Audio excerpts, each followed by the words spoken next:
एक घर में दोस्तों बाप और बेटे होते हैं। बेटे के पास ऐसे दो सेब होते हैं। तो बाप सोचता है कि बेटा एक खाएगा और एक मैं खा लूंगा। तो बाप जैसे ही लेने की कोशिश करता है, ऐसे उठाता है, तो बेटा झट से छीन के ऐसे खा लेता है। बाप सोचता है कोई के बात नहीं, बच्चा है, भूख लगी होगी तो खा लिया होगा, कोई बात नहीं, मैं दूसरे को उठा लेता हूँ। जैसे ही वो दूसरे पीस को सेब के, एप्पल के उठाने की कोशिश करता है, वैसे ही बच्चा झपट के फिर से उसका जूठा कर देता है। अब बाप सोचता है कि ये कैसी औलाद है मेरी, मेरे ही पैसों का, मेरा ही लाया हुआ एप्पल मुझे खाने नहीं दे रहा है, मेरे हाथ से छीन लिया। और इस तरह से वो दुखी हो जाता है और वो सोचता है कि अब मुझे अपने बुढ़ापे को सिक्योर करना है और अपने बुढ़ापे के लिए कुछ पैसे जोड़ के रखना, क्योंकि ये औलाद तो मुझे नहीं लगती कि मेरे को ये खाना पीना देगी या मेरा कोई सेवा जतन करेगा। जैसे ही वो आदमी मुड़ता है, बेटा बोलता है, पापा रुकिए, आप ये वाला सेब खाइए। पापा उसके बहुत खुश हो जाते हैं और बोलते तूने ऐसा क्यों किया? तो बेटा बोलता है, पापा मैं चेक कर रहा था कि मीठा कौन सा है। आपके दांत खराब हो गए हैं ना, खट्टे खाते हैं तो दो दो दिन तक आप रोटी नहीं खा पाते हैं, इसलिए मैं चेक कर रहा था मीठा कौन सा है और खट्टा कौन सा है।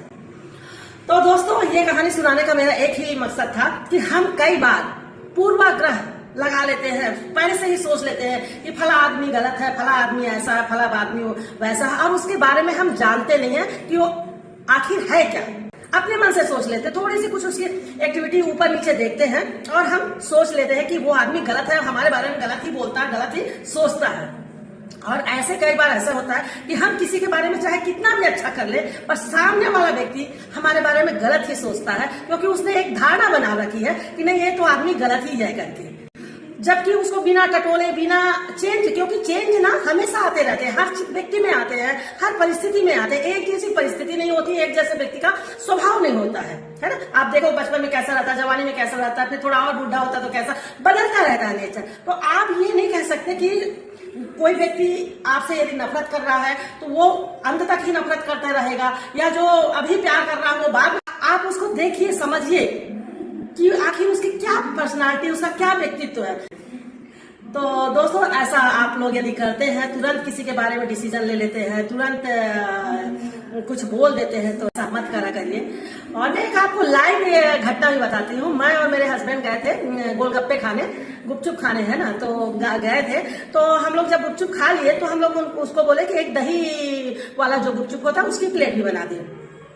तो वहां दो वर्कर थे, जो एक गुपचुप बना रहा था, एक उसे भर रहा था, मतलब गुपचुप के उसमें भर रहा था। तो वो जो भर रहा था वो बेचारा भरना छोड़ के लेने चला गया दही। और हम लोग क्या सोचे, लोगों ने, दोनों ने हमारे ऑर्डर को इग्नोर मार दिया है और वो चला गया कहीं, अब यही संभाल रहा है। तो मेरे हस्बैंड कहते हैं चलो इसको पेमेंट कर देते हैं और हम लोग चलते हैं, और ठीक है किसी दूसरे ठेले में देख लेते हैं। तो थोड़ा सा मेरी आदत है लोगों से बात करने की। तो ये जैसे स्कैनर का स्कैन करने जाते हैं, मैं उस भाई से बोलती हूँ, भाई कोई बात नहीं, मैं आके फिर आपको खा लूंगी, अभी टाइम नहीं है, तो हम लोग पेमेंट कर देते हैं करके। बोले नहीं नहीं मैडम, वो तो अभी मेरा भाई लेने ही गया है, दही लेने गया। दही ना खट्टी हो जाती है, गर्मी है तो खट्टी हो जाती है, इसलिए हमारे पास फ्रिज नहीं है, तो हम लोग किसी दुकान में रखते हैं, वहां से लेके आ रहा है। देखिए वो हमारे लिए गया, हम ये सोच रहे हैं कि हमारा वो ऑर्डर इग्नोर मार रहा है और कहीं ऐसे चला गया है करके। ऐसी बातें हम सब करते हैं, पर ऐसा नहीं करना चाहिए। थोड़ा सा व्यक्ति को सोचने समझने की कोशिश करनी चाहिए। यदि बात अच्छी लगी हो तो जीवन में जरूर अप्लाई करिए।